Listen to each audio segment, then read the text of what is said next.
This is the Defiant Misfits podcast, the only place where you are not mocked, judged, or laughed at for being yourself.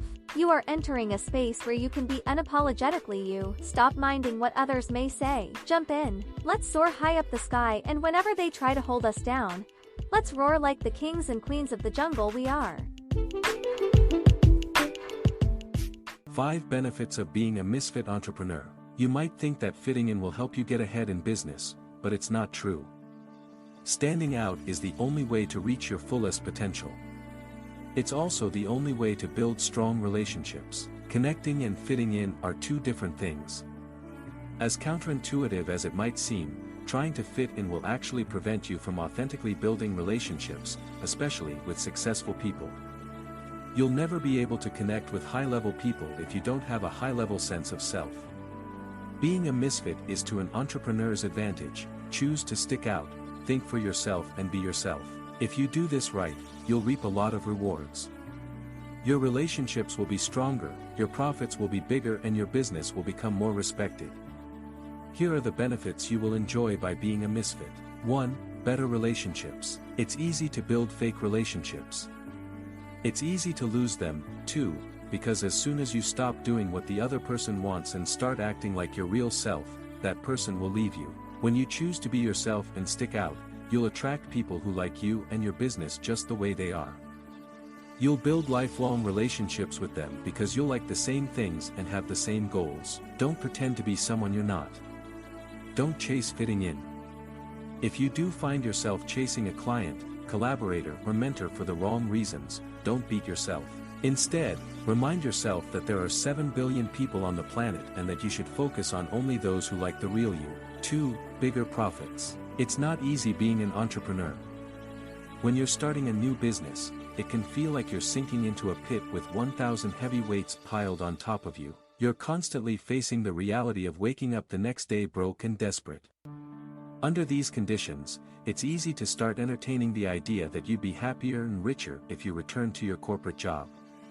But this is just an illusion. In his book, No More Dreaded Mondays, Dan Miller discusses the breakdown of millionaires in America, with business owners comprising 74% of them. Your best chance at becoming a millionaire is to start your own business. Yet, this is a risk that most people never take. A 2013 report by Babson College showed that only 13% of the population is involved in a startup. With almost 2/3 of millionaires being business owners, do you want to be a part of it? 3. More customers. Steve Jobs popularized wireless keyboards and mouses starting in 2003, even though many of his competitors were still using wired keyboards and mouses. Pablo Picasso started depicting his subjects from a multitude of viewpoints even though his contemporaries were using a single viewpoint. Fitting in is bad for business. The more you try to make your product like other people's or attempt to make a product for everyone, the less profitable it will become. Gross margins in mass market segments tend to be slim in comparison.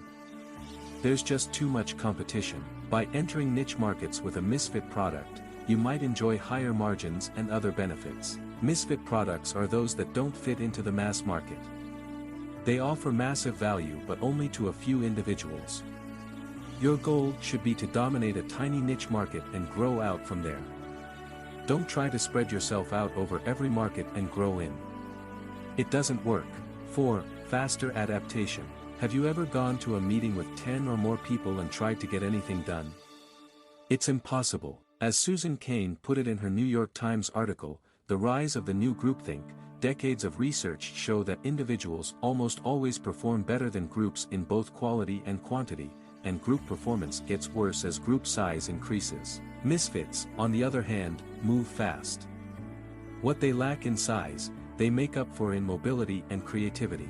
5. More respect. Fitting in might feel like the best way to get people to respect you, but it's not. Fitting in only creates the illusion that other people respect you. They let you in. You let them in. No one rocks the boat. Everybody feels equal and happy. But no one is respected. The only way to be respectable is to stand out.